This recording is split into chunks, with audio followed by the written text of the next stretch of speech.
Welcome to this broadcast of the morning call. Starting us off, Sudan has denied claims from a report by Amnesty International alleging the use of chemical weapons on civilians in the troubled country. Now, however, the rights group has documented deaths and conditions as a result of the effects of dangerous chemicals. The attack backdates to when government forces in the country launched a campaign, a military campaign, in the Jebel Marra area in Darfur. And just to remind you that it was in front of a jubilant crowd that Sudanese President Omar al-Bashir announced that peace had returned in Darfur on the 7th of September, just less than a month ago, when he said, "Darfur is better today than yesterday, and tomorrow it will be even better." 2 days later, Amnesty International reported that a chemical attack was carried out in the Jebel Marra region in the central part of Darfur, the 30th since January. In total, up to 250 people, many of them children, have died. To weigh in on this issue, we are joined by Amnesty International's Regional Director in East Africa, Muthoni Wanyeki. Good morning, Muthoni. How did you get the information about the use of chemical weapons in Sudan?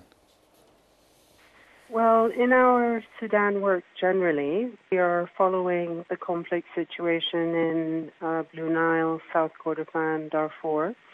So we were aware in January that the government of Sudan had started a military offensive against the Sudan Liberation Army, the Abdul Wahid group.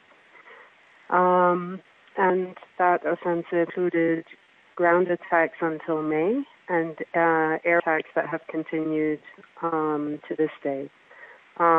So we were interested in looking at the impact of this offensive on the civilian population. So that's what brought us to do the report.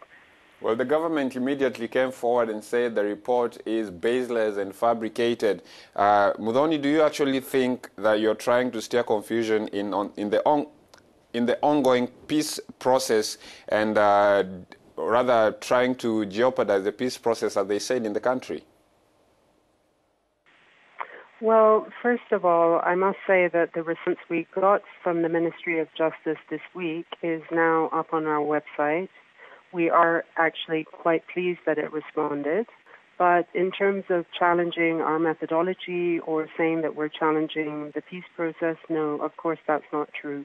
What we're trying to portray is the situation of civilians in Jebel Marra in Darfur, and to bring African and international attention to the fact that attacks committed by the Sudan Armed Forces, the Rapid Response Forces, and the Janjaweed have indiscriminately and deliberately targeted civilians and civilian property. And we've tried to bring attention to the fact that for the first time, as far as we are aware, we have evidence demonstrating that forces have also used chemical weapons against their own population. That's what we're trying to bring attention to, and we're trying to get pressure from the region, from Africa and the rest of the world, A, that these attacks stop, B, that there be a credible investigation by the organization for the prohibition of use of chemical weapons into our evidence and into the situation more generally. Now, Muthoni, lastly, when conflict broke out in South Sudan, the international community was very aware of it. A lot of people came up and said it should stop. But we know how much the South Sudanese government is a little bit finicky sometimes. And do you think the international community this time around is going to act based upon your recommendations? Well, I think the evidence that we put forward demands an investigation by the AU, by the United Nations, by all states that are seeking to engage. I think what we're putting our hope on is that the government of Sudan is interested in re-engagement with the rest of the international community, and it's important for their own credibility and the credibility of the so-called dialogue going on with most of the armed and political opposition groups, that they take this report really seriously, act on it, open up to humanitarian actors to provide medical assistance, but also open up to investigators to confirm the validity of what we found so that we can act on it. These are banned weapons under international law, and Sudan it is in the interest of the government of Sudan to open up immediately. That was Modoni Wanyeki. Thank you very much joining us from Nairobi, Kenya. Up next is the news updates from across the continent.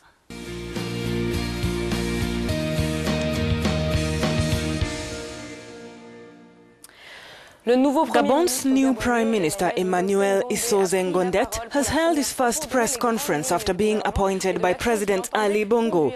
Tasked with forming a new government, Ngondet has assured to reveal his team by the weekend.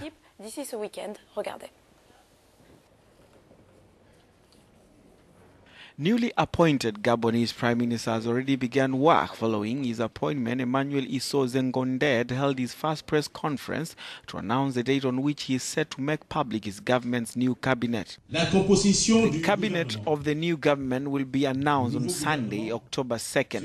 It is an open government, largely open to the forces of the nation, and discussions are continuing towards this cause. During his press address, the head of the Gabonese government also hit out at the opposition's Jean Ping, who is yet to recognize the victory of his rival Ali Bongo. He's the head of what party? He's the head of what party? You think the only element to be taken into account in the consideration we give to politicians is just their participation in presidential campaign? And at the same time, the prosecutor of the International Criminal Court at The Hague has announced the opening of a preliminary probe into the post-election violence that left several people dead in Gabon. Meanwhile, Gabonese opposition leader Jean Ping insisted he does not recognize Ali Bongo Jr. as the elected president of the country. He is urging the public to unite in a day of contemplation with regard to the election results that was disputed. Have a look. The talk of war between Ali Bongo and Jean Ping continues even after the recognition of Ali Bongo as president by the country's constitutional court. Ali Bongo is working with Gabon's newly appointed prime minister to form an open and inclusive government, but Jean Ping insists he will not recognize Ali Bongo as president.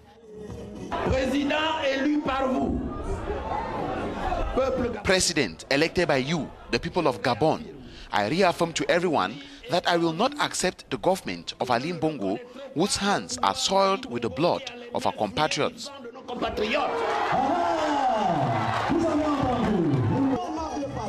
Jean Ping insists that Gabon needs to be proud of strong institutions and not a strong man. Ali is calling for a dialogue. Can you call people to a dialogue with guns, with helicopter, with jet fighter, you know, with a gun, to killing, jailing everybody? Is it what? Is it a dialogue? Ping has called on Gabonese to reject Ali Bongo and to unite and observe a national day of contemplation on October the 6th so as to show solidarity to those who have died as well as compassion to families in mourning. And university students in South Africa are continuing their protests against an increase in tuition fees. 11 students were arrested in Grahamstown during a face-off with the police.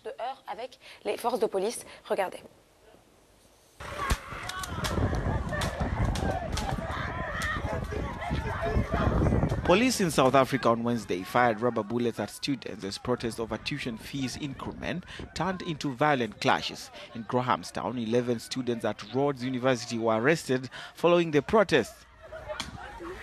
A local court order prohibits protests in university campuses in South Africa. Police resorted to firing rubber bullets and stun grenades to control crowds. Demonstrations across the country from Johannesburg to Cape Town have been going on for almost 2 weeks now, following a government announcement that colleges would start setting new increment rates, which are capped at 8%. Unrest has hit many South African universities over the past year as students have protested against fee increments that they say force the poorer and often black students out of education. Now, the reign of terror by Islamist militant group Boko Haram in northeastern Nigeria may not entirely be over, but the residents are finding innovative ways to make a living. Have a look at this report we compiled for you. Nigerians displaced by the Boko Haram insurgency in the country's northeast are finding innovative ways to build businesses from scratch in order to support their families while hoping to return home someday. Over 2,000 people have been displaced and 15,000 killed in a 7-year insurgency in which the Islamist group tried to create a state adhering to Sharia Islamic law. Most of us in this camp lost our husbands in the conflict. We have many children who have daily needs and no money to take care of them. Many of those displaced had arrived at the camps without money or possessions. They have been surviving thanks to the support of the government and non-governmental organizations. The Skills Acquisition Scheme was introduced by the National Emergency Management Agency a few months ago so as to help displaced persons get training in various fields. We don't want to make a market within the IDP settlement for some security reasons, but we always encourage if they can have an outlet somewhere, that would be very good. So that they can easily take their materials into those outlets and then sell it in wholesome and then come back to the camp. Displaced families complain that living conditions are poor, and the United Nations says many of the makeshift shelters are overcrowded and substandard in terms of water and sanitation facilities, cooking and privacy, especially for women.